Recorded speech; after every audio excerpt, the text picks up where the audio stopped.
just keep my eye on YouTube and see when it kicks in. Oh, something's happening. Something's happening. We are slowly connecting, and ladies and gentlemen, we are live on YouTube, 8 o'clock on a Sunday night for this most special of A. Thompson and Other Disappointment episodes. I suppose as a sort of quick introduction, a bit of context on how and why we're doing this episode. So I've had a few conversations with different people where they have said, you know, you do like political comedy and commentary, and I'm sure it's really easy, to just sort of endlessly bash the Tories, and, you know, spoiler alert, it is, and it is a lot of fun. But you get to the point where people say, like, you live in a bubble, like you are you're living in this echo chamber, and it would do you good to step outside of that and talk to somebody that's coming in from a different angle with a different perspective. And I subscribe to that. You know, I've had that same conversation with, like, comments on TikTok, with my girlfriend, with friends of mine who lean to the right. They're like, you should get a conservative on your show. So I put the word out there a couple of weeks ago, and my guest tonight, Irving Anderson, kindly agreed to step forward and give me that perspective. And I suppose, just as a sort of extension of that intro, I suppose one of the things that depresses me about politics in the modern era is this sort of inability to sit down and have a mature conversation and just, you know, throw some issues out there and have a grown-up way of engaging and, you know, trading thoughts and feelings about these sort of things. So I thought, like, in that spirit, let's sit down tonight, Irving. Let's throw some ideas around. So I'm going to start with this one. Why do Tories sacrifice human babies for Satan's glory? That's a very contrast one. No, absolutely not. I don't believe we do sacrifice them. Men of principles, not men of craziness. Yes, absolutely. No, on a serious note, thank you so much for joining me tonight. It's definitely going to take us sort of in a different direction, and all joking aside, I genuinely do think that people do need to just sort of relearn the art of conversation again.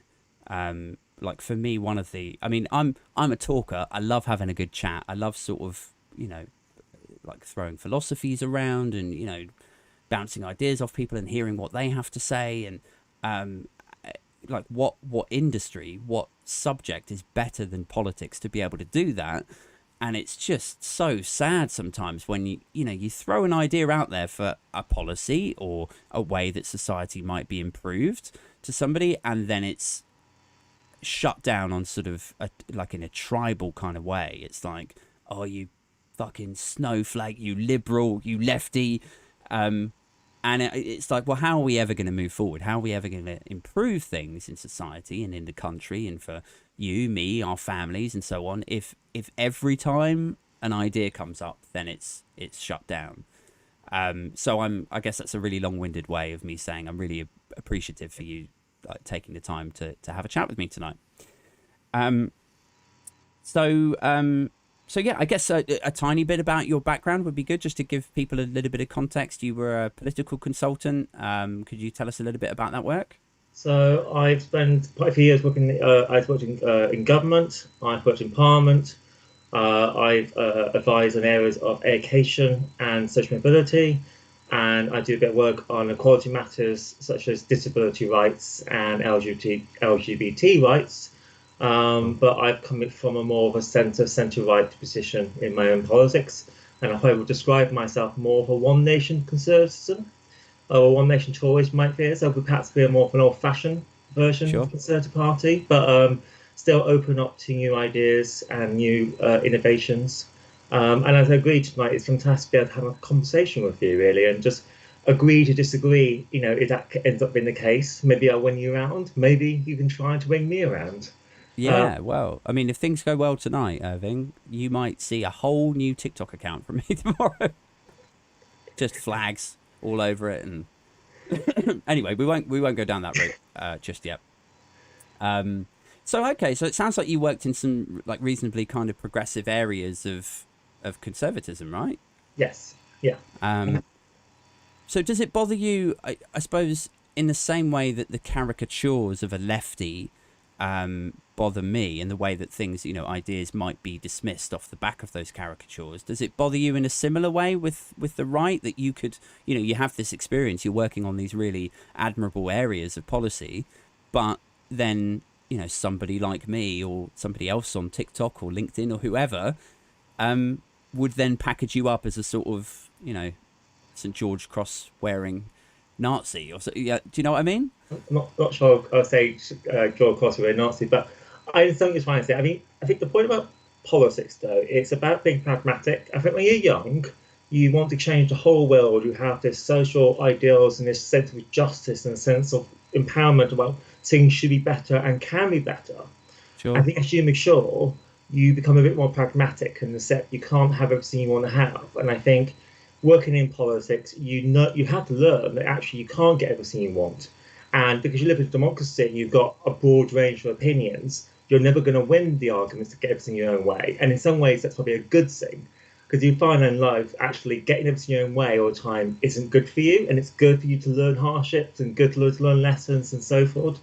And I guess from my aspect is I focus on what matters to me, what I think is important, and I've been successful in what I've done in that area.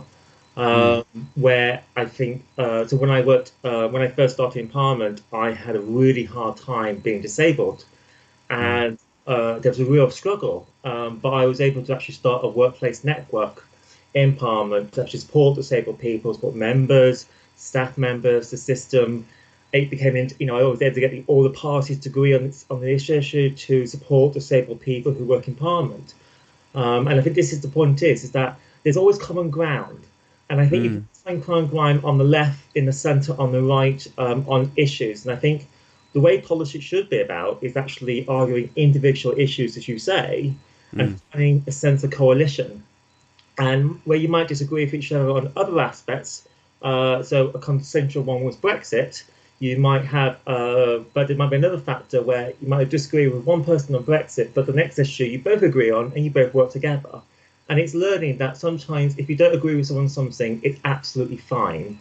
And then Yeah. actually building those, building those coalitions and those consensual politics, because that's what makes it all works. And I think in life you have this. You're not always going to agree with everyone you know. So I think it's the same with a political party. I think you know that you're not always going to agree with each other.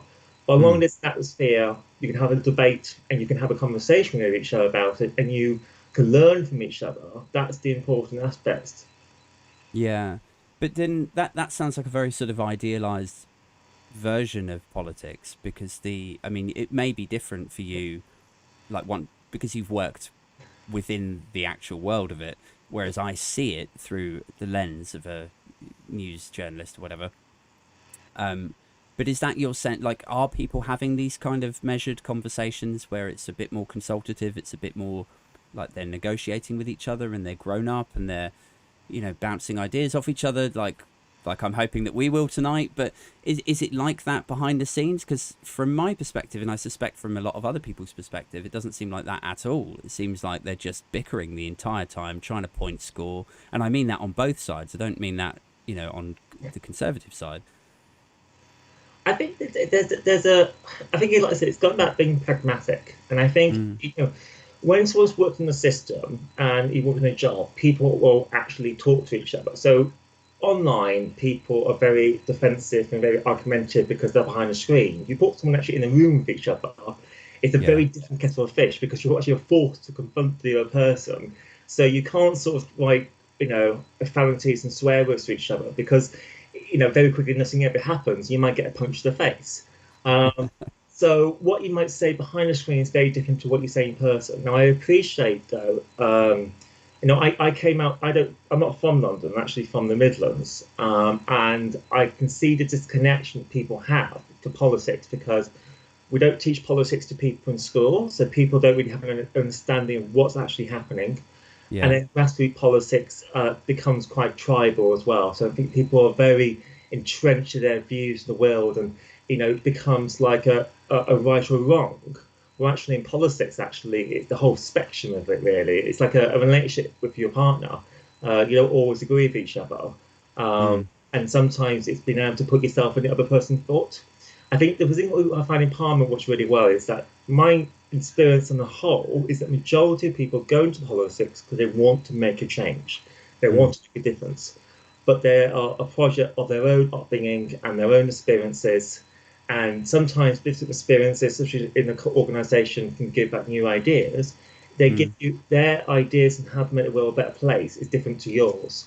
And I think there's more willing to listen to each other. And I think that's probably the problem with having on the ground. It's very hard to listen to each other because people don't want to have the time to invest in those discussions. Yeah, yeah, I see. Yeah. I suppose, The very dry answer, though, that's the problem. Like, I realise what I'm saying is very dry. It's not crazy and argumentative and so forth. And sometimes we like the argumentative side, but internally it's very dry. yeah, I think but that's in good though. Like, progressive why does it have to be salacious and, soundbite? Like, who doesn't want politics to just be more boring again? It's sort of like, I remember when I was a kid, on news shows and stuff, you'd always have MPs and stuff saying, we need to find a way to get more people engaged in politics. And now we've had Brexit and all this division and tribalism and stuff. And I imagine the same people going on the news going, we need to find a way to get people less engaged in politics. Because I suppose somebody like me, I mean, I geek out on the news every day. But if I had existed 30 years ago, would I be this into politics? I don't know. Like, is it an exciting, dangerous time, or is it just that, I don't know. Like, I think if I was 40 years old in like 1980, I don't know if I would be this into politics. Does that make sense? Yeah, yeah. No, no. I think, I mean, as you see, each younger generation are more engaged in politics as a younger group than they were before. And the Right. argument has always been, I think, from a tax position is until you start paying taxes and you want to make your money come through, you don't really care Yeah. because it doesn't really affect you. So what someone who does in Westminster has no impact in your life or your local council. But the second you start paying council tax, you're paying for your bills, you care what happens to your school kids, food on the table, you don't give a damn because you're thinking, well, Yeah. this is my life and they're impacting my life. And then something comes important. And what's interesting though is this goes on to two aspects. I mean, in politics, I think there's two values. There's the economic values and the social values. Yeah. And I think economic values, I think we care more about that aspect as we get older because we want to make sure that money is spent correctly. And then when Hmm. we're young, the social values, so abortion rights, abolition of death penalty, equality of LGBT and disability rights. And what you tend to find, though, is, and you find this probably with younger people now, is they're more focused on the social values. So they're much more engaged in that, perhaps, but they're not actually thinking of the economic values, which you get in the older generation. So there's still quite a disparity between the two. People don't actually make the two connections. That Mm. you know, it's all great and good about creating these wonderful programs in place, but unless you actually have the money to do it, you can't do anything with it. Yeah. I suppose, like, when you're young, you are idealistic, and because you are more in need of support, I think, from things like, free education and a free bus pass, and I'm trying to think what other benefits, and yeah, like young person's rail card, like discounted stuff. So it's kind of already in your periphery that you should have some level of support from the government. And so then when you see other people without that support, or you feel you need more support, um, perhaps there's a mentality there that you start thinking, well, this isn't right. Like, this should be better. This should. So you start thinking about ways that the government could make life more comfortable for other people. And then when your friend, Matt or Jane, whisper in your ear that the government have blown 20 billion or 40 billion on this test track and trace system, or they've given 12 billion to the DUP that they've just magicked out of no, like it I think it irks the younger generations because they're like, well, hang on a second, you just told me that I have to pay for my university because there's no money, but now all of a sudden you need 12 billion for your, like, to bribe another political party for your Brexit deal. Where's that money? You know what I mean? So it's like, I can It's on a see. sheet, isn't it? It's the whole member. It's a member on the sheet. It doesn't have any actual value, and your student loan debt has no real value. I mean, this is the problem you've had with fiscal responsibility. Is that I mean, in America, it's very weird because you get the Republicans saying they're fiscally responsible people, but the second they're Mm. actually getting the government, they spend all their money, and the second they're in opposition, they're like, "Oh, we need to think about the money." Yeah. And traditionally, the Conservative Party were, for, fiscal responsibility, and what you've seen from the COVID situation it's actually probably the most socialist government we've ever had in this country, which is ironic for a Right. Conservative government. Yeah. You see with the photo scheme, you see with the extra money for the track and trace, you see extra resources in place for businesses and so forth, which you never would have had. So No. the policies have become quite weird in the last 2 years, really, and it's not what you're used to seeing as well. And I think that sort of caught people off guard. Yeah. Yeah. There's a lot of Uh, sort of and it's so forth. I guess with politics, those young people, it, it's making sure that it's the opportunities. The view into that is that we believe in free healthcare and free education, and it's about equality of opportunities. So if everyone has the same. Oh, have I lost you? Oh, we've lost Irving. Let's hope we can get him back. Should we hang up and call him again? Better just check it's not my internet.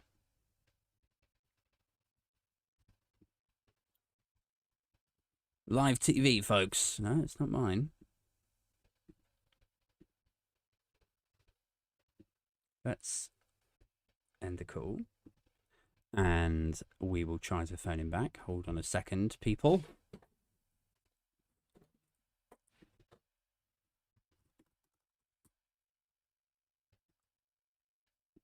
I'll just call him now.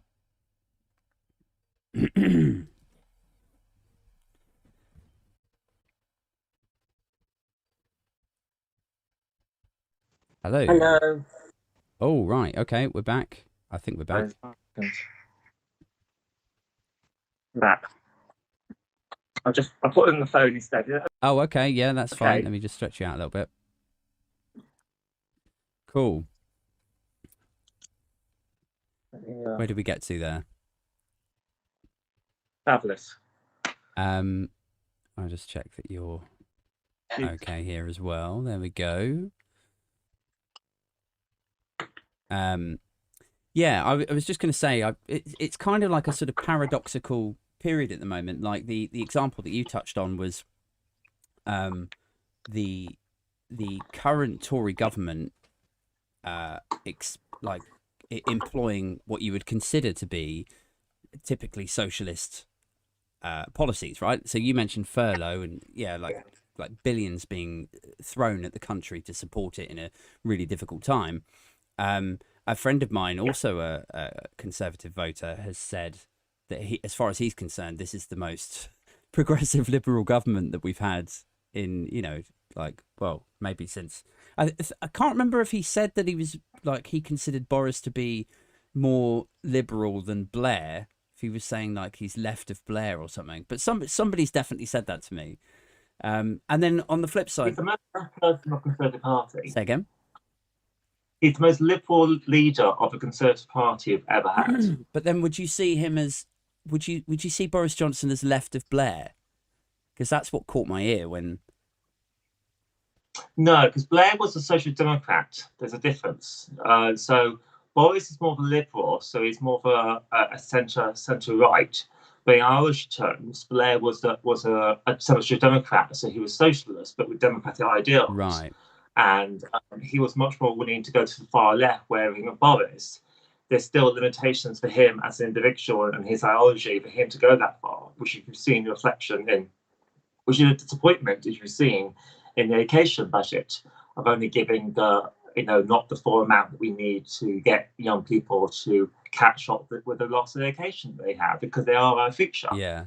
And so forth. And it's a real frustration side you see from people where you're not actually funding the aspect of young people because it matters. Yeah. And it affects everyone as well. It's not in the country benefits to have a population that doesn't have good education, because if they don't have the skills to support themselves, and how can they help themselves later in life? You still need to create a platform and a benchmark for them. If I really had my tin foil hat on, I would say, isn't it in their interest to keep people really uneducated?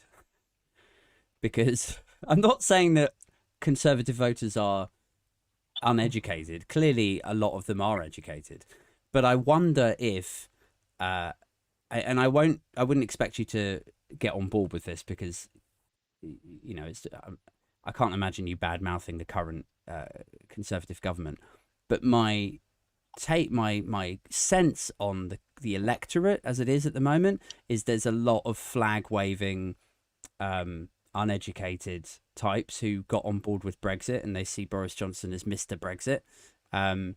And I don't, yeah, I know how up my own arse this sounds, but I wonder if by ensuring that the next generation are not educated to the highest standard, maybe it might pay dividends a bit further down the line when they next wheel out a load of statues to get angry about and they next start dishing out flags with Emperor Boris on them. And, you know, I know that sounds a bit tinfoil hat, but I think there's two issues there. I mean, you're trying to link education and Brexit. Now, Brexit's a very separate thing. So, for your viewers, I mean, I go to Remain, but once we had the vote, we, you know, both political parties, both Labour and the Conservatives, said we're going to respect the vote, we're going to move forward. And at that point, we should have just said, okay, both parties agreed that position, and that's what I'm doing. The problem you had then, you had a parliament around for the longest period of parliament since the Civil War of the 1600s, where there were delaying taxes, there was conversations, and nothing actually happened. And I think you got people really engaged. All they saw was this sort of ping pong process, and nothing actually happened. So there's a huge frustration of people. And I know people go, well, that some lies were said here, and people said this, and this should have happened. And it's like, well, that was lovely, but during the 2016 thing, none of these people were around, and none of these voices were around, because there was this assumption that they're going to win, so why bother? And then suddenly it was like, oh my God, we left it too late. And it was like, well, you did, but you can't backtrack on that. So that's a separate issue. I think on the education thing, I think it's they're trying to be fiscally responsible with the budget, and perhaps in normal times a 1.5 billion, 2 billion increase would be amazing. I think the problem is, though, is that you've told the public you're going to spend all this money on track and trace, on the vaccine programs, but then when it comes to education, you're going to go back to being fiscally responsible, but actually not recognise that the current mandate is really important. And you've had issues that I mean, I'm sure a lot of Conservatives will say this, is that there is an issue about the contracts that you're giving PPE to hedge companies, promising, and there was a sense of urgency, and so forth. But it's the priorities, and at the end of the day, it's about giving people the skills to help themselves, and you're not giving that. But I don't necessarily think it's a desire to get people to have education, because there is a desire that people want to have education. People go into politics, like I said, to better themselves and better other people around them, to better society. Do you think it's also a power thing? Do you think people What's that? In what way? Well, like, why would you go into politics if you like? I'd like to get on board with, and like, trust me, this is sort of in my left-leaning paradigm, if you like. I'd love to be idealistic enough to believe that everyone that gets into politics is trying to make the world a better place.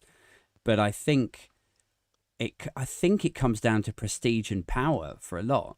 Like one of my big frustrations with the Conservative Party is that they are the party of, self responsibility, improving, like, work hard, make something of yourself, improve your own luck, which I could sort of get on board with to some extent, and we can come on to that a bit later. But I think if I were a card carrying true blue Conservative, I would find it incredibly grating to be a member of this party and to be out, canvassing for them as this, work hard, make your own luck, self-responsibility. But then the people at the top that seem to dominate the party are these, like, Etonite, silver spoon, your Jacob Rees-Moggs, your Boris Johnsons, David Camerons, George Osbornes. Like, do you think, does that, maybe you can't say this, I don't know, but does that frustrate you? Or does that, like, behind closed doors, away from the cameras, does that grate on people within the Conservative Party as well? Or is there something I'm not getting about it? I think there's the aspect about wealthy individuals being politicians. I think that's something that's actually across the board. I don't necessarily think that's just a Conservative thing. I think that's a Labour thing as well. I think what you do want is you want politicians who are qualified to do the job, and we do focus perhaps on individuals such as that who have quite personalities. But actually, if you look at the election result from 2017 and 2019, you actually saw a huge increase of new generation of MPs who are from more working class backgrounds, who actually come from more diversity and so forth as well. I mean, the current cabinet is probably the most diverse cabinet we have with black voters ever. But we don't want to acknowledge that. So I think it's you've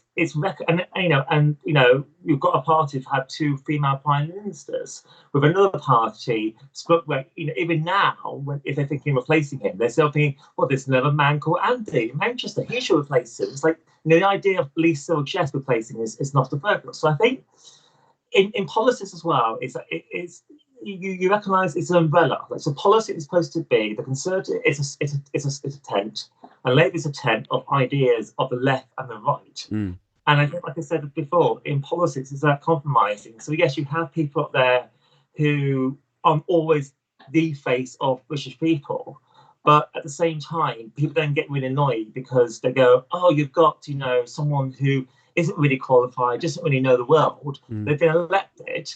But they say the person that comes to their head. And, when it comes like doctors, you want the qualified person in the job. You don't really care where they went to school. You just want to make sure they're qualified in what they're doing. And that can be a difficult process. I think I can see what you're trying to say.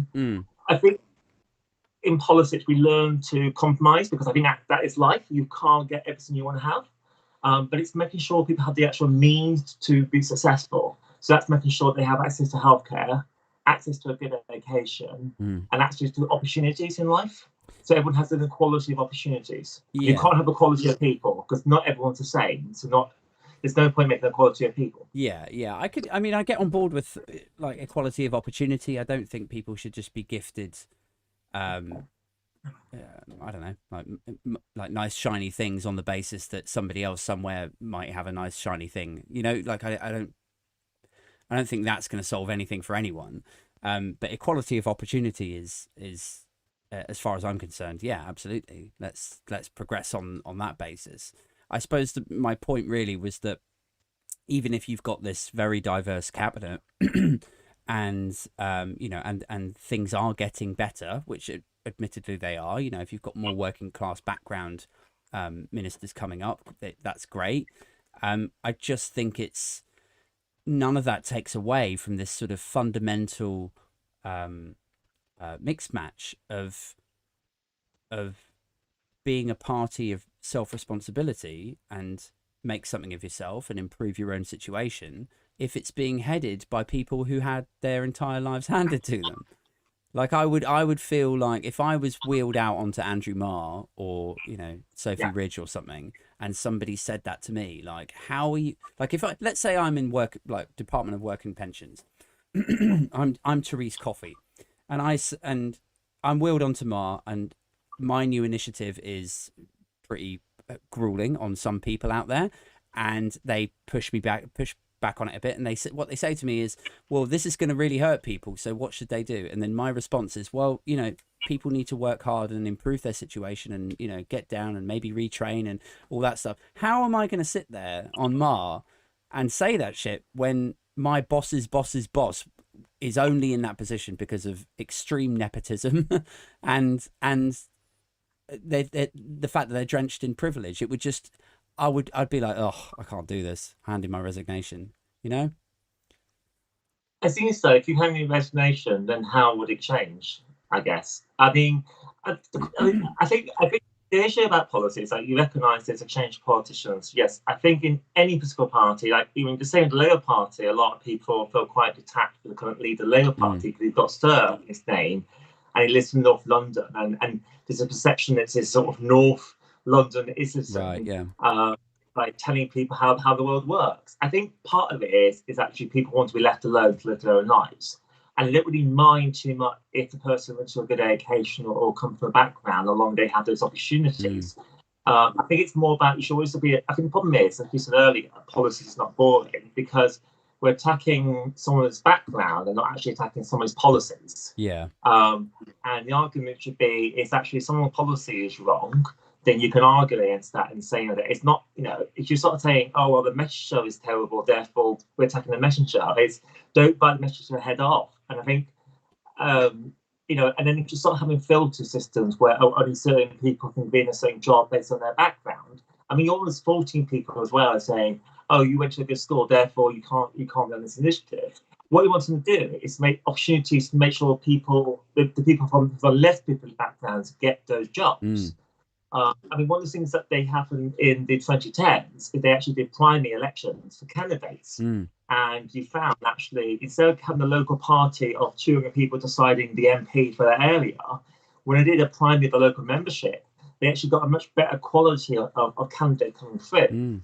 A bit like you see in the US, where you actually had to fight to get stuff on the ballot, and it's not just given to someone. And I think that is the issue that people probably have more is, these sort of MPs who are parachuting these seats where they're guaranteed to win because it's a safe seat. They don't actually have to fight for it, and then they win. Where they actually have to write a campaign to get the seat in the first place. That is probably what might make people more empowered, because I feel like this person's fought to get this seat as opposed to they've just been given to it because they're mates of the Prime Minister or the party leader, etc. Yeah. That sounds like the right move, I think. So we agree not to go after backgrounds. We agree to create primaries instead. Yes. That's the goal. Yeah. Sorry, excuse me. I'm on the tail end of a bit of lurgy at the moment, so pardon me. The other question I wanted to put to you was, and a lot of this stuff is coming from, my perspective of the left or my perspective of the right, and then sort of reversing it and trying to get your read on if it is the same on like the other side, if you get me. So I suppose to give you my example or my perspective of the Labour Party over the last 2 years, one of the things that frustrated me about it was when Corbyn rose up to the leadership.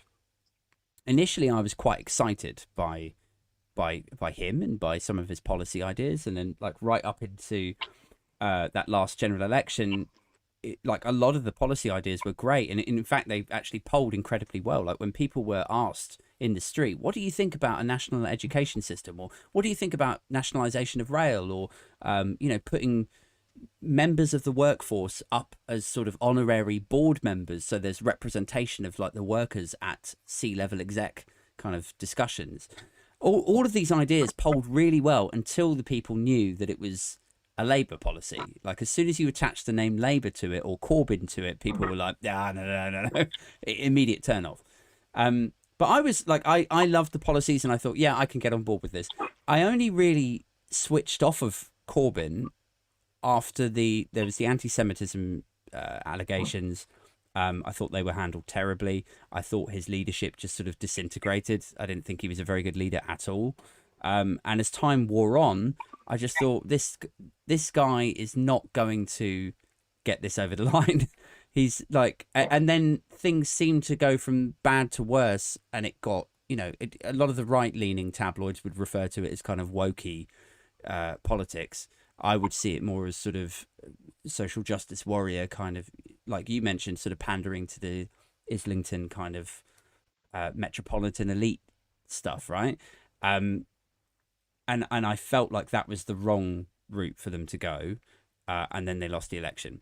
And I felt like with going into that social justice warrior wokey kind of realm, it made me think, especially after the election, it made me think, where the fuck are the grown-ups? Like, why, like, whatever happened to having grown up?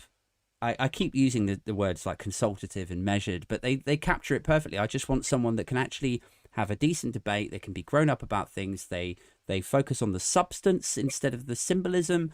Like, where are those individuals on the left? They've all fucking vanished. And instead it was just this sort of caricature wokey stuff. And I was interested to get your read on if you think something similar, though perhaps more politically successful, has happened on the right. Because my take on the right is that something similar has happened, You know, the measured conservatives like your John Majors and your Amber Heard, what's her name?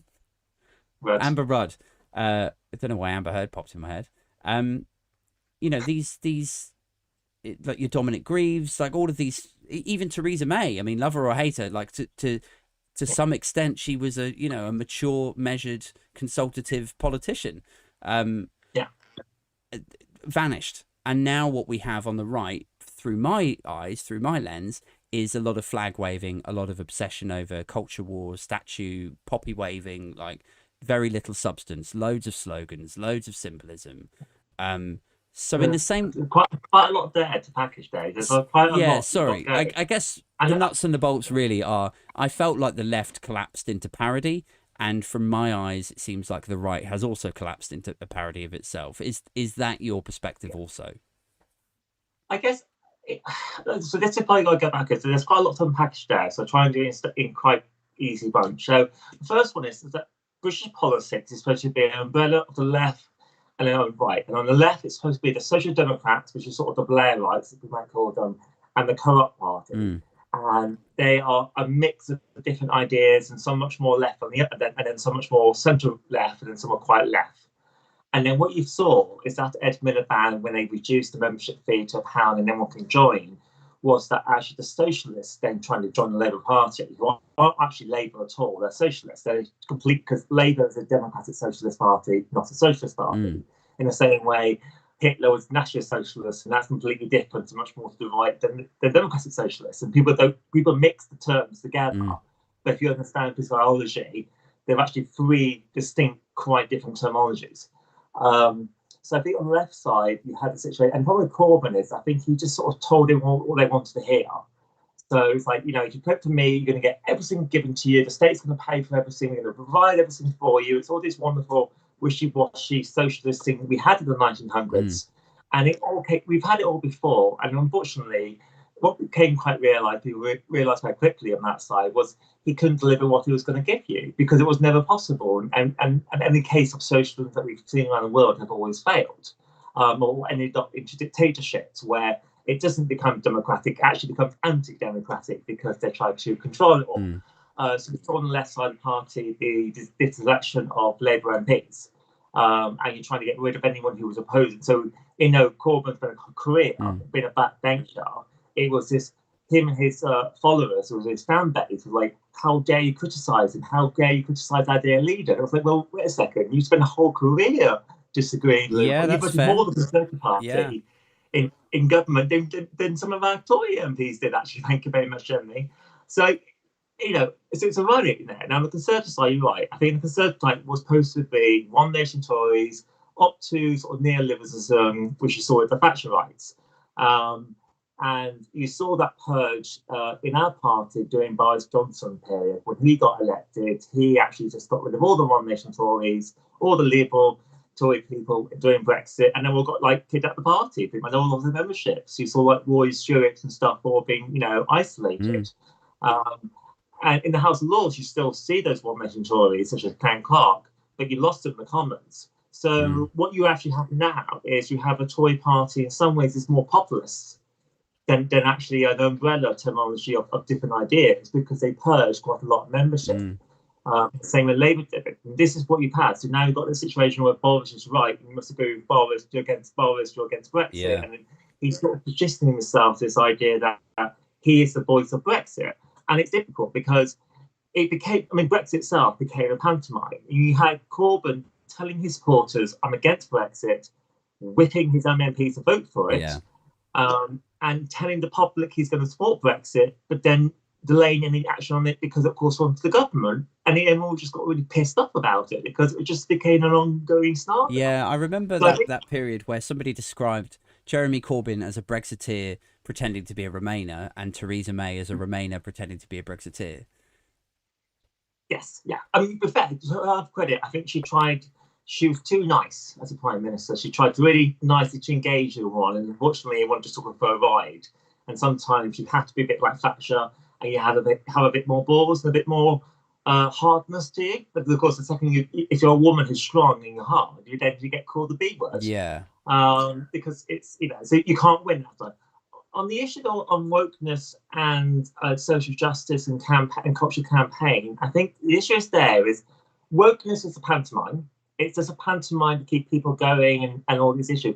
But counterculture is actually a problem, and you're starting to think now where people don't want to speak on the subject because they're scared. They're scared if they say the wrong thing, they'll get cancelled and so forth. I'm not going to say some of the subjects they are because in this process because.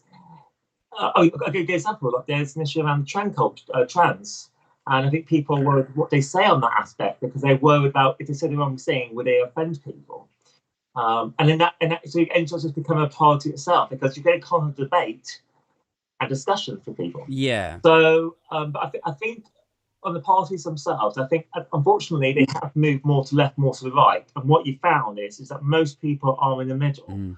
Do you think that's the case? Sometimes mum's right, sometimes dad's right, or if you've got two mums or two dads, and sometimes one of them are right and one of them is wrong. But and policy isn't about always being right. But do you think most people are still in the centre? Because my sense is that politics is definitely so Labour went further to the left initially, although I think at the moment they're sort of moving back towards the centre ground, and the Tories went further to the right.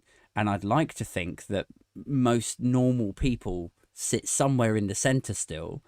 But I don't know, like maybe my perspective is distorted by internet comment sections, but I feel like people just seem rabid and vitriolic on both sides, Yeah. Although maybe is it like a psychology thing where if you're the kind of person that's going to leave a comment on an internet video, you're probably already like polarized and radicalized. I don't know. Sometimes people enjoy just being dicks. I think what you have to understand, the best way to talk in politics is that the average voter cares about the next 2 weeks of their lives, putting food on the table, and the latest soaps. And it's a very simplistic generalization of people, but most people care about themselves, their families, and food on the table. That's what's important to them, and there's nothing wrong with that. And I think sometimes people go, "Oh, why don't they care about an issue that doesn't affect them?" Well, why should they? People do, and you have to. It's like COVID. Eventually, you just have to turn it off because it was on all the time. And if you didn't have COVID, your family didn't have COVID, you just have to zone out because it's too much. It's like this idea that everyone must get involved in every subject is silly. Yeah. I think like when you're young, your view on life is that you want the world to be a better place and it's social justice, and you want the world to be a better place. And when you retire, being a conservative is about conserving what works and changing what doesn't. And as you get older, you don't like change because you're more fixed in your ideas and your ways. So tendably, when you're older, you tend to vote conservatives and so forth. And I think the majority of the working population, because they work and they experience different types of people and diversity in the workplace, they're more open to new ideas and new discussions because that's how their life is. So I think most people are in the centre. I think, but quickly I would say, on values, economically, most people are quite right. They're quite, save for a rainy day, be careful to finance, don't spend all want. But socially, most people are quite progressive. A lot of you don't interfere in their lives. They don't really care. Yeah. Sort of thing. You do whatever you want, happy religion, happy sexuality, but don't interfere. Yeah, I think you're right. I think like if I speak to my parents' generation, if I asked them anything about gay rights or trans rights or anything, or trying to think of some other progressive issues, like if I asked them if they thought that we should ban abortion, I'm sure they'd be like against. I think they would sit quite comfortably on the left of anything like that. But yeah, you're right. I think as we get older, we become infinitely more focused on how to attain financial security.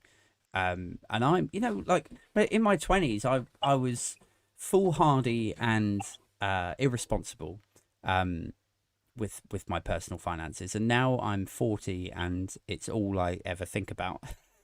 And I assume that at some point I'm going to lean further to the right, but I can't ever imagine that the cost of that leaning further to the right in terms of fiscal responsibility would ever be, something like being okay with cancelling freedom of movement or getting on board with like basically harpooning asylum seekers out of their dinghies. These that I suppose that's the disconnect for me, and probably a lot of other people that sit on the left, is like, okay, cool, fiscal responsibility, I'm on board with that. Self-improvement, improving your situation, sign me up. But the second that a representative of my party that I'm voting for stands up there and then gloats over cancelling freedom of movement and starts talking about putting wave machines in to sink asylum seeker boats and shit, or talking about the return of the death penalty, even though all of these studies suggest that it is not a deterrent. It doesn't change anything. All it is actually a very draconian way of getting bloodlust sorted. Or like decriminalisation of drugs, even though all of the studies say that actually decriminalisation and treating it like a medical issue, all of the evidence, all of the facts and everything point towards this is how we should take it, but it just gets swept under the carpet. Like that for me would be like, I can't ever imagine going, okay, cool, well, I lean right now, so I guess I'll just, like, do you know what I mean? Yeah, I think but it's also about where society is and where perhaps government is, and I think sometimes government is ahead of society, and sometimes society is ahead of government. So when we legalize abortion or abolish the death penalties in this country, or we legalize homosexuality, it wasn't, at that point, society wasn't for it. But sometimes, because we live in a representative democracy, if we always do what the majority wants, the minority will never get what they need, or the support, or the access. So sometimes, in a democracy where it's representative democracy, the government has to make decisions on social issues which would never be in favour of the public or the majority. So I think. And so we need to talk about issues about drugs and so forth as well, and decriminalisation. I mean, what you've seen is that actually society has moved much more to the left, probably in the last 20 years, because of the studies, the response of other countries such as Portugal, and the result of that. And in the issues of death penalty, I think what it is, people feel there's a sense of injustice in the sense of how long their terms are, and people resent the idea that someone could kill someone else. And so forth. And I think it's a sense of, it's not just much more of a deterrent, but it's more when a crime happens, it's actually, sometimes it has to be a bit tough. I went to university in Hull, in Yorkshire, and it was quite interesting there. They are much more like, oh no, those people, when somebody did something silly, they'd be like, oh no, they're looking a dick, they need a slap across the face. Where, when you go to a middle class borough, like, oh no, you don't understand their issues. It's all very difficult for them. And they're always like apologising for when they're a dick. Yeah. Sometimes when someone's a dick, you need to like be harsh on them. You can't just be this simple lovey-dovey type thing. I think on the separate issue though of immigration, what's interesting on that and freedom of movement is COVID's been interesting. Like, we didn't shut down the borders during any period of the government. Then we didn't shut down for Brexit. We didn't shut down for COVID. And then, of course, all the European countries have done it. And there's this real frustration. And it's on the left and the right. You speak to people, it's one of those sort of united issues, but most people feel quite angry that actually nothing seems to happen. Why haven't you closed the borders? And it's like, what would close the borders? The pandemic doesn't do it. The Brexit doesn't do it. General life doesn't do it at any point. And the problem is, that's the issue there. It's not even a left or right issue. It should be, this is a talking point that they use as a distraction, and what is the real issue? Because you're not going to close it for anything. I mean, if aliens invaded tomorrow, would you close the borders and go, we can't do that? At what point do you do it? Yeah. The problem is, you're telling people you're going to do something and not do it. It's. I suppose that's a great example of where that is a conversation that needs two grown-ups talking about it. Like, why? Like, there's a new variant. We're high risk for getting it in through ports and logistics, and like food like getting all of our food and supplies from the continent. What can we do? Can we shut can we shut ports? Can we stop getting flights in? Can we? No, we can't. Okay, cool. Well, why is that? Well, because we get all of our food and service. Okay, well, should we have a conversation about why we're so reliant on all of these other countries? Should we invest in? No. Like, there would never be a conversation like that, because the second that somebody like Keir Starmer stands up and says, "What the fuck is going on with the borders?" then somebody in the Conservative Party will stand up and go, "Oh, well, you spent all this time and Brexit, complaining about, you wanted the borders open. Now the borders are open, and you're here complaining about, it's like, it's really tit for tat, childish toy throwing. I can't guess who you're impersonating there, can you? Right, but and I think this is, I think both the left and the right are guilty of this. This is more a criticism of Parliament, I guess. Is like, whenever any issue is raised, it doesn't seem like it's ever discussed in a grown-up fashion, in a way that you would hope politics with a small p would be thrashed out. It always seems to revert to, like point scoring, just somebody standing at a dispatch box, asking a sensible question, and then the person at the other side of it saying, "Well, you never did anything about this before, but 10 years ago." Like, it's so frustrating. Yeah. I watched PMQs a few times, and I've given up now. I can't watch it anymore because every single question that gets tabled, never any straightforward answer. And I know that's not a new problem for prime ministers and leaders of opposition, but it's so frustrating and demeaning to democracy that this is your opportunity on a weekly basis to throw questions, to get information, to hold them to account, and it doesn't fucking work. So PMQs, that's an interesting one. I think if working in Parliament, I think it's one of the worst 30 minutes of Parliament during any week, because actually it doesn't represent the rest of the time. You watch it the rest of the time, it's quite civilized, it's very normal, like they'll have conversation, there'll be debate, there'll be normal questions. But unfortunately, what gets broadcast is 30 minutes in PMQs. That's what people watch. It's almost like the commentary of the football. Like, you watch that, but you actually watched, the stuff that goes into it. And I think it's a very frustrating aspect, because actually that isn't really representative of Parliament. You watch the rest of Parliament, like, I know none of you actually watch BBC Parliament. I mean, it must have like double figures if they're lucky. And when it comes to the Queen's speech, the only people who probably watch the Queen's speech are the people who actually work in politics. But if you watch it in a normal session, you actually get very sensible conversations, sensible debates. And the House of Lords is very dry, because it's dry, it's very boring. Good. And I think debates do occur, and you see a lot of it. You see it in the select committees, you see it in APBGs, you see it across the board. And you go to your local council meeting. Your local councillors will have these proper, and that should be acknowledged. Actually, your council controls 97% of your entire life, so they can control all the budgets that affects your life. I mean, Westminster has very little power over you anyway. Yeah. And you go to council meetings, they actually are quite sensible, they're quite civilized. But the only one that ever got attention ever was that one on Zoom. That last year. So I think the problem is, it's the individual needs to spend more time themselves engaged on it. We probably should teach politics more to people so they understand what they're actually watching, so they can understand it. Yeah. But I think central discussion happen. I just don't think it ever happens at PMQs, and I don't really think I think PMQs is almost an opportunity just to say what you're doing in your constituency, and will you get a prime minister or a minister to speak to you on an issue. And sometimes it's great for getting information out from government, and it's great to get them to acknowledge their policy on something and get them to say, this is what they said, this is their policy on something. As for Boris, no, he's terrible. He doesn't answer questions. Look when he was London Mayor for 8 years. He was very good at, never giving a straight answer, which is very annoying for people. It's almost like Western democracy was already in a terrible state before he became prime minister, and the terms fake news and biased news get thrown around a lot, and obviously Trump lied habitually.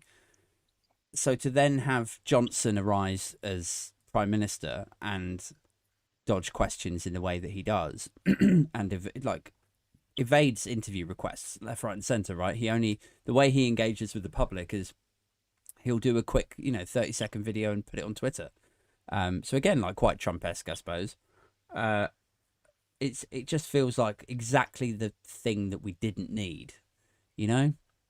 I would have. The sound bites that come from Blair years, and the 30-second sound bites and the slogan and so forth, and that's where it's been going, and people, it's been going like that for 30 odd years. Yeah, I get it. I mean, I I don't think it's I think things would be in equally a bad way if we'd had a Labour government for the last like 12 years, if the terms had been reversed, if it, if Yeah. Blair had never happened, if that had been a Tory period and now we were in Labour. I think the nature of how we consume news now, it has a lot to answer for in terms of the kind of politics that we get. I think you're bang on. Like when they know that most people don't, it's like you said, like most people have lives. Most people have a family that they're worried about, their job. They just want to pay their rent or mortgage and then just crack on, like wake up Monday morning, check their emails, go and check their mum's okay, etc., etc., come home. And then they've literally got 30 seconds to flip the news on. They're like, oh, right, okay. What? Oh, he said what? Oh, okay, cool. Like that's it. The end. So I guess they know, and all of their PR teams know, that if they've got that finite window to make a hit on the everyday person, then it's got to be a quick 15-second soundbite. So I understand why it is the way that it is. But Labour fails in this at the moment because Labour spends so much on identity politics and making sure that every box is ticked and actually focusing on the actual core issues, which is health or education. So, for example, when a nurse's pay rise was 1%, and so forth, I mean, the problem is health service employs like 1 in 12 people in this country. So even 1% is actually billions of pounds, and so forth. The response to that should have been something like, "Oh, we'll give 5% pay rise or something. You do it for us, we'll give you 5%." There was nothing. There was nothing at all, and it was just always not terrible. And it's like, well, that's nice, but like, what will you do? And it's this like, it's a sense of you don't actually tell us what you want. Yeah. And I think sometimes as well, when you talk to someone, it's one country on the street, and let's say a charity person, you're almost wanting them to tell you straight away, what do you want from me? Because I don't want to spend 2 to 3 minutes listening to you. I just want to tell you, oh, I need some money for a bus fare. I need to make a phone call. That's it. I don't want to hear the rest of it. Yeah. And sometimes it's almost just being to the point, which is, I think, people struggle with in politics. They can't just say what they want. Yeah. Yeah, I agree. I think that's, like, broadly speaking, more broad than just, a healthcare example. I think that's probably one of the most valid criticisms of Labour that I've heard, is that they don't seem to actually, if they have a vision, they seem to keep it quite close to their chest, right? So I was listening to Ian Dale on LBC, must have been 2 or 3 years ago, and he was talking about his formula for how he predicts who's going to win an election. And he said the people that win elections have a positive outlook and a real vision as to what that country can be like in the next 5 years. And he wheeled out the examples of like Obama, and he said that the referendum result was all about bringing change and a new dawn and that sort of thing. And David Cameron winning his first term. And I think when I look at Johnson and I look at his PR campaign at the last election, where it's him like bulldozing through with big Union Jack flags everywhere, and he's always doing a cheeky one-liner on the news cameras, and it's a positive vision. Whether I subscribe to it or not is out the fucking window. But like, he was presenting Brexit and the fruits of Brexit and the finalisation of Brexit as a positive thing that would bring us forward.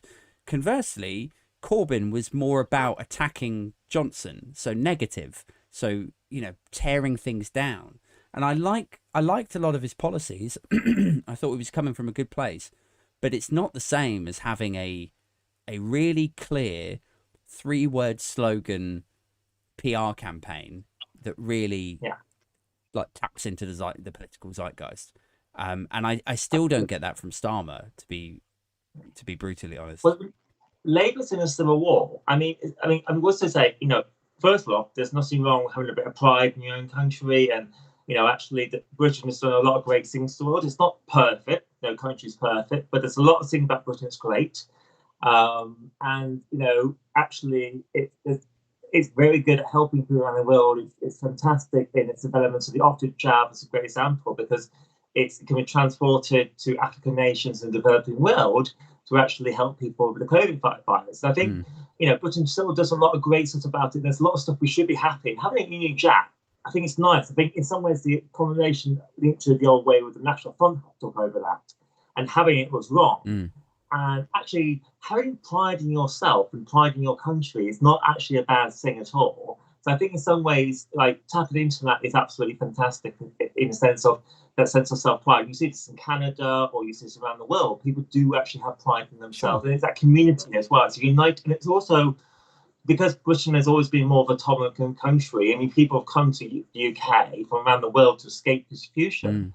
I mean, Brick Lane was a great example where the French went, then you had the Jewish people come over, then the Asians come over, and then you had the Muslim community. I mean, and it's, as a result, Brick Lane architecture has got quite a lot of history in there because it's that constant change. And that what makes Britain great because it's a bit like America in the sense that it embraced stuff and it's tolerant. On the aspect of Labour, though, I think the problem is that at some point, when people are saying Labour's doom, it's not doom. At some point, they will become the next government. They will formulate, it might be in 5 years, mostly 10 years' time. And the result is that both Labour, like the socialists and Democrat socialists, are fighting for control. So they want the whole party to be there because they want to be their platform. And instead of like almost compromising with each other and having a shared thing, what you're sort of seeing behind the scene at the moment, the Labour Party, is they're fighting each other. And the result of that means it's got a weak opposition, so the government's not accountable for their actions, which is really damaging for us as democracy, because you still need to be accountable for your own actions. If dad or your parents make a decision, you need to make that decision accountable. You need to know where it's coming from. And it helps you as a person to hear those discussions. So you and I talking, it's great, because it allows us to understand where we come from and maybe we need to change our opinions. If there's no one challenging our outlook, then it's not helpful. And for the Labour Party, they're quite content to spend 10 years now fighting each other, like not winning elections, because they've got themselves sorted. They've got their jobs and their income sorted, so they're sorted. And that's disheartening, I imagine, for a lot of people, because if you want an opposition to the Conservative Party, you don't have that. And this is why, and the Conservative Party, you know what they're going to spend the money on. So they're talking about the level up agenda. Increasing in the northern towns and so forth, with that planning process, we can build housing because there's a housing crisis at the moment. And in Labour, it's like, identity politics and how somebody self-identifies and so forth. Now, I work on issues of equality, but it's not the only thing. And at the end of the day, like we said, people care about their children and their education and their health. And they don't care about people they don't know. And that shouldn't be your core message. And that's where Labour fails. It lacks any core beliefs. I think you're definitely tapping into something there. But I also think more vitally for Labour, and I've touched on this a couple of times in various videos, the real existential issue that Labour have is this sort of factionalism. So I often go back to the period where UKIP were really starting to make a dent into the Tory party, and Cameron, for all his faults, knew exactly how to handle it, which was basically to start aping UKIP policy and to commit to the Brexit referendum, right? So UKIP were then I think at its peak he was looking at 12 MPs were going to defect to UKIP. And he managed to keep his party united, and now we are where we are. But when it's a similar situation in the Labour Party, where you've got the super progressive wing of it, and then the more sort of Blairite, like centre left elements of the Labour Party, there doesn't seem to be this same mentality of like, we have to rescue the party and all work together. It seems like these factions, these parties within a party, are actually quite content to pull the fucking thing apart and guarantee that the Tories are kept in power for the next few years. And there's a lot of admirable people who I think they would see it as they're sticking to their guns. They've got principles, and they can't sign up for somebody like Starmer because of XYZ. But I sort of look at it like you're looking at this so close-mindedly. Like, if you don't support the leader of the Labour Party, if you don't all unite together and support it as a broad entity for good that roughly reflects your values, then you're splitting the vote, and then you may as well vote Tory, right? Does that make sense? Or maybe am I being too harsh on them? Well, I think earlier you were saying to me, how can I support people like Dave Cameron and Boris Johnson because I might have aspects I disagree with them, and I'm like, in some ways you may make an argument saying actually you still support your leaders and sometimes you don't agree with them. So I think you almost like answer your own argument earlier. I think the problem is you have is there's an issue with the Labour Party is this society we live in is a society of small consistency. And the way that the UK political system has worked for the last, 800 years is small steps, it's baby steps. Mm. And you don't get everything you want at once. You have to do it piece by piece. And the problem with the democratic socialists, which is the Blairites, they recognise that, which is one they won 3 elections, because they recognise you can't piss off, you can't like ignore the middle classes and the people who pay all the taxes to pay for the social projects that you want to pay for. So they recognise you need to have, work together as a collective. Mm. And that's what British politics has generally been most of the time. It's been you always need a centralist to get involved and vote for you, otherwise you can't actually win anything because they're the ones who make up the majority of society. And what you have on the socialists, it's this all or nothing thing. And it's so dismissive as well. So it's like the issues with statues. We can't stop judging people actions from 20 years ago on 2020 standards. I mean, in 50 years' time, people might think, oh my God, like, look at those people using their pronouns or whatever they use now. They're like, oh, that's out of date. We should like get rid of their statue, or we should like take away their walls. And it's actually almost like let's dismantle our own history and ignore what would come before us. And it's actually no one wants that. People are actually quite happy with the history. I mean, a lot we can learn from my history. I mean, the great example was one in Bristol where they top of that statue, and then of course down the road there's a museum about slavery and so forth, and the history of the person. And it was just like, you're more about looking the part than actually what people give a shit about. Well, I think to be fair to that scenario, there's a difference between a statue, which has connotations of, you're celebrating this person's life. There's prestige to it. If somebody puts a statue of me up in Maidenhead, where I'm from, I'd be quite honoured. I'd be like, wow, okay, I must have done something good. And the fact that this person's history was so rooted in slavery, even if they did do a lot of good for Bristol, which it sounds like they did, right? I'm sure they weren't all bad. But the fact that this person was celebrated with that kind of background and people had lobbied concerns about it, I think multiple occasions had said, look, we think this is actually quite insensitive. Isn't there someone else we can put a statue up? And all of these requests just fell on deaf ears, no responses. And so there's an argument there, I think, politically, broadly, outside of the social justice warrior movement, that when you ignore people's concerns in a sort of civil medium, that you can't necessarily be surprised when they then take to an uncivil route, I'm not sure I would have toppled the statue and pushed it in the thing, but I wasn't overly surprised by it. And I thought all of this sort of protecting the statues nonsense is like, what the fuck are we doing here? Like spending millions protecting statues. But if I get a point out, firstly, we don't actually ignore our own history. We do actually acknowledge our own history. I mean, you see in America at the moment, Republicans, they're like, let's just not talk about history because it's embarrassing. Where you could actually open the book, you've got free internet here, you've got free access to information here. Like, we are very accountable. And this is the thing: is people criticize like, oh, like the UK war record's really terrible. It's not like Russia's much better. Like, Russia just doesn't let you find out what they did. Yeah.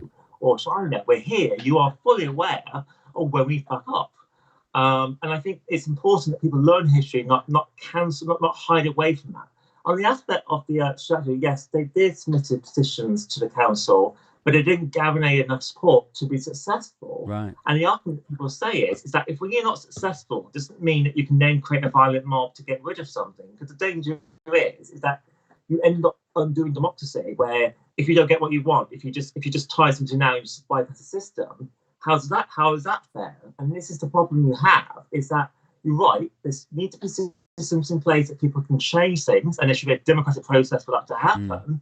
But when you don't get your own way, that doesn't just mean then you bypass the system and do it anyway, because then you're not a democracy, you're then a dictatorship. Yeah, so I know it's not the same thing, but if you look at a situation like Rodney King, you have to you got to factor in the depth of feeling. And if people are so upset at the celebration of a slaver, and they've asked several times if they can have some sort of conversation or switch it out for something, and then it appears like they're not being taken seriously, then maybe the depth of feeling on, I mean, Rodney King is a very extreme example, but it's sort of like the nuts and the bolts of it are kind of similar in the sense that they wanted justice. Justice ignored them, and so then there were a lot of riots in LA, and then eventually change did come. So it's not, I don't know if it's as simple as saying, you know, if the cookie crumbles this way, then... We are a different country, don't we? We're a different country. Like we're the UK. We're not the US. It's a completely different culture. I know, but the nuts and the bolts of the like looking for justice, it being overruled. But a UK example would be like Jay Springer the Opera. You had like what 200,000 complaints from Christians who are upset that Jay Springer the Opera was been live on BBC Two and unargued, but it still went ahead and so forth. But I think Britain is you know, in America, they don't deal with issues very well. They're like, we have a school shooting, we regulate handguns. They have a school shooting and they give guns to teachers and go, and then they understand what's going on. So the UK has a bit more of a moderate response to politics here. And, you know, we change with times and so forth, and the US doesn't. And the US, because it doesn't actually deal with issues very well, ends up bullying up. Yeah. But you're right. As conservative, I'm not saying no, we shouldn't have the discussions where people want to change. You know, if we want to remove a statue, normally what we're seeing these days is actually the plaques are changing. They're actually giving more information about what's happening. It's remembering the history of our country, but it's not. It's like the British Empire. Like, yes, we did go to other countries and we changed the borders and we messed up, but we also brought in.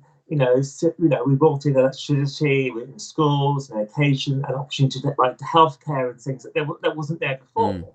And it's about recognizing that it's not all bad, but it's not all good. It's not to be this sort of, you know, we're not painting this perfect picture, but it's about being honest about it. And I think that's just it upsets people. It's this sense of if we hide away from it and we ignore what our life is about.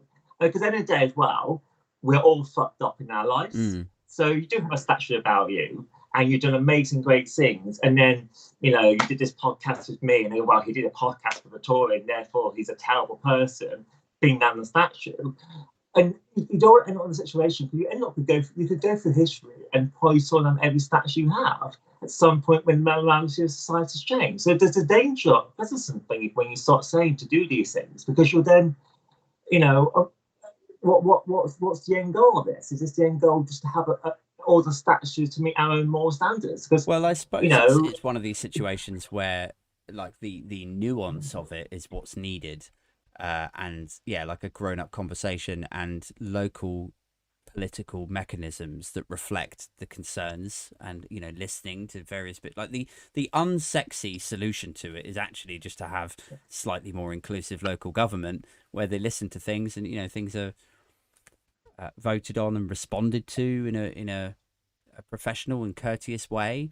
But yeah, in lieu of that, then what we actually get is the slightly more salacious, sexy news story, which is, you know, slave owner statue is there, and then angry mob pulls it down.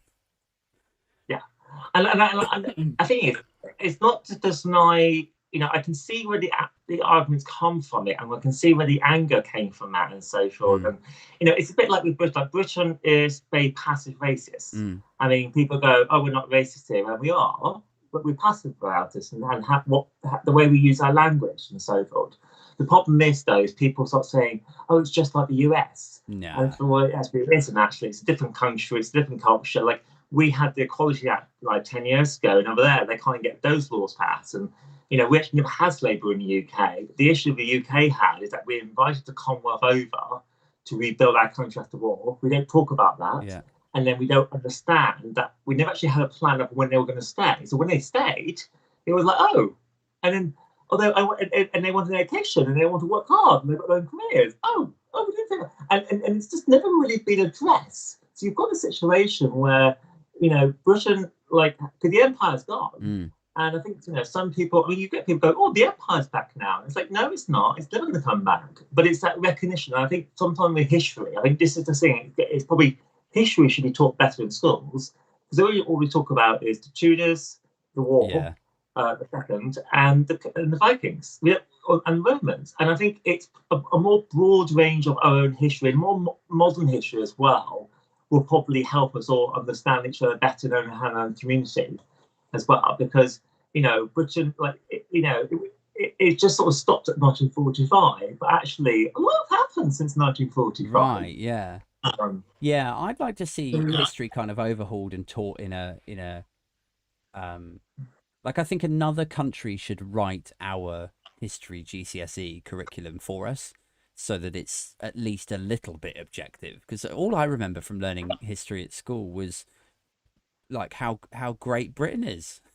Like I mean, I can't remember all of the intricacies of like the First World War, or yeah, like the Tudors, or even like Henry VIII, all that. But it's all around sort of, yeah, like regal stuff, and it's all around yeah, the wars that we've won. And I don't remember ever being taught about slavery. I'm sure that we've done all kinds of awful shit over the decades and centuries, and I don't remember being taught any of it. So yeah, like I think maybe it's due for an overhaul. Of course, it could just be my memory. Well, I don't want to imply that you're old, Adrian. But I remember talking about slavery and the Americans and different cultures and so forth. I think what we were taught, like we had a history teacher, and he would remember how war is so awful, and actually you don't want the war, and actually peace is really important and so forth. And it's always important to have those discussions, because this is how awful it could get and so forth. So it gives you a perspective. I'm not sure how to know country to my own history, because the problem is that each country has their own ups and downs ourselves and so forth. But I think it's probably a bit more. The UK is aware of the world around us. I mean, look at international news or news in this country and around the world. It's always the international news first, and then local news last. Where if you go to America, it's local news first, and then at the very end, it's we've just bombed another country. That doesn't matter. So we are aware. I mean, and I think the thing is, to imply it somehow that we're not aware of our own society, but we're also proud. Like, we should be proud of who we are, and also in the day as well. It's also passing on that guilt. So it's not you and I fault for slavery. We have no impact on that at all. We did nothing to do that. Yeah. And I think what you see, in America, it's just like, oh, people alive today are responsible for what's came before, and it's like, well, it isn't. Like, I am proud of being British and proud of my country and so forth. And I think that yeah. But yeah, I think I'm sort of broadly on board with that. I think there's a place for recognition and appreciation of how things came to be, and what families were dragged over here, and who made money out of it. And it does leave a slightly sour taste in my mouth if I find or read about somebody now whose entire life is privilege, and it turns out that their family made their money from slavery. Like, it's a bit like, well, no, you can. I mean, to what extent can you blame somebody for being accidentally born into a family of great, like, yeah, I don't know. Well, I would say there's a great book called, I think it's called Black Britain, and it's a really good book actually. But it is like, if you go to St Thomas Hospital in London, you got Mary Seacole, which is a famous nurse from the Crimea War, who was a Black Briton and so forth. And I think it's probably just recognising more of those Black achievements within our country, and so forth. And that's important. But it will get better. I mean, the thing I'll say though is I think there's also an issue of modern slavery as well. So we buy clothes from Primark, that is made by slaves. Stuff we buy from Apple, the main China, that's made by slaves. So we're all criticising stuff, and we like to argue for boycotting things, but we'll never argue for boycotting China. They've got concentration camps in China with millions of Muslims. Yeah. And we're not going to boycott Saudi Arabia for bombing Yemen and so forth. Yeah, there's But then definitely. we might boycott another country, or boycott Cyprus, Turkey, because of what they do in Cyprus. Yeah, So, there's you know, definitely a place for like to make that case, to say like, well, why are we obsessing over things that took place 100, 200, 300 years ago, when there's legit problems going on in the world today that you could actually be. It's a bit like when you meet people who rant and rail against their own supposed oppression in the UK, and you think you've got it all right. And then you think, well, if you really want to go and rant and rail against that, please do move over to like one of these other countries where it's really fucking bad, because you will actually make a dent maybe over there. Like you'll be heard. You'll be really making a difference. But then I suppose it's all a little bit. It's a bit relative, isn't it? You know, if you have no experience of that weird, wonderful country that's incredibly oppressive over there, and your only lived experiences in this country and the injustices that you've seen in here and to your friends, I suppose you would focus on that more. I don't know. I'm sort of thinking out loud here a little bit. Well, hopefully you think aloud, otherwise you'd be too quiet to meet. I think you're right. I think the problem is, though, it's about probably, like you said, it's good to know your history. It's good to learn history, read history, and I love history myself. But I think the problem is people get a very wishy-washy view. I mean, somebody sent me a meme today, and it was like, oh, the KKK couldn't exist without the wives of their husbands. And I was like, you do realize in the 1900s in America, the wives had very little power over what their husbands did or do, and had no impact. And, you know, and that was had the whole women's rights movements. And I'm like, oh yeah, I didn't consider that. Yeah. And I'm just like, I mean, I love him, but the problem is that he just didn't actually. It completely passed him by. That, you know, you can't drink. Things are not simple. And they're not like they're not these right and wrong moralities sort of thing. Like we all have these, you know, grey areas in our lives. And I think the problem is with the statues, it's this idea that if someone isn't good, they are bad, and that's it. But the problem is with that mindset in society, everyone is bad. Everyone is on Santa's naughty list. Yeah, you're right. And you're never going to find anyone at all who is good enough to be a statue. That is the problem. Because that's where it's going to end up being, is that you're going to find faults in anyone you meet. And you will find in British society, but you'll find in any society, you'll find in your own family. Yeah. You know, you love your siblings, but you're going to have problems there somewhere. Yeah, people are more complicated than just binary good and bad. And this is talking about politics. Is that, you know, instead of talking about issues about, you know, jobs, the economy, education, we get bogged down on these sort of discussions, which might, you know, nice to have a drink after work, go to the pub and have a drink about it. These aren't the core issues. These are not the issues that people care about. And it just pisses them off, because they're actually, all they think at the moment, we've just had a huge pandemic.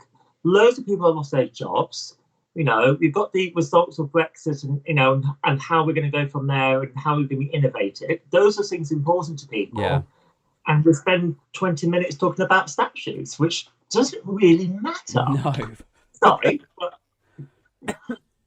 But I don't know. I could talk about this stuff for hours, but unfortunately we are out of time, Irving. But thank you so much for joining me tonight. This has been really cool, and I hope if anyone's been watching or listening, that our sort of reasonably mature and grown up conversation is the first of many. And yeah, if you're free in a few weeks' time, I'd love to get you back on, and we can talk about whatever's happening that week. Or we can pull the left and right apart a little bit more. Over a pint of beer, then you have me. Cool. Sounds good. All right. Thank you very much, Irving Anderson. Thank you.